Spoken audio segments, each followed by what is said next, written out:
여러분 안녕하십니까? 한국토지주택공사 LH 직원들이 개발 정보를 미리 빼내 부동산 투기를 한 사실이 속속 드러나면서 제2공항에도 투기 손길이 미친 게 아닌가 의혹이 계속 제기되고 있습니다. 논란이 이어지자 제주도가 제2공항 예정지에 투기성 부동산 거래를 한 제주도 내 공무원이 있는지 우선 조사에 들어가기로 했습니다.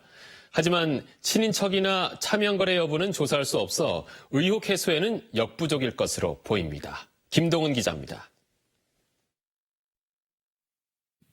지난 2015년 11월 제2공항 부지가 성산읍으로 발표된 이후 예정 부지 사전 유출과 부동산 투기 의혹은 계속돼 왔습니다. 지난 2014년 3,100여 건에 불과하던 성산읍 지역 토지 거래가 2015년 6,700여 건으로 2배 이상 늘었기 때문입니다. 특히 이 가운데 65%가 도외 거주자였습니다. 국토교통부는 사전 정보 유출은 없었다고 입장을 내놨지만 의혹은 풀리지 않고 있습니다. 결국 제주도가 먼저 제주도 내 공무원 가운데 제2공항 예정지에 부동산 투기를 한 정황이 있는지 조사에 나서기로 했습니다. 토지 실거래 신고 자료와 공무원 개인정보를 대조한 후 제주도시도 감사위원회에서 투기 거래인지 여부를 확인하게 됩니다.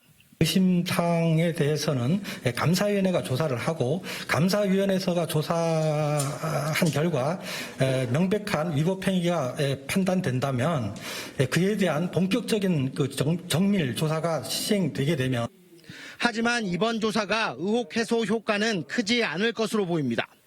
제주도 전체 공무원 명단과 부동산 거래 명부상 이름을 대조하는 수준이기 때문입니다. LH 직원들처럼 친인척 명의나 차명으로 투기성 거래를 했을 경우 밝혀낼 방법이 없습니다. 부동산 거래 내용만 가지고는 저희가 더 깊이 조사할 실질적인 권한과 수단이 제한돼 있기에 1차적으로 밝혀낼 수 있는 가장 기초적인 부분부터 조사하겠다는 뜻입니다.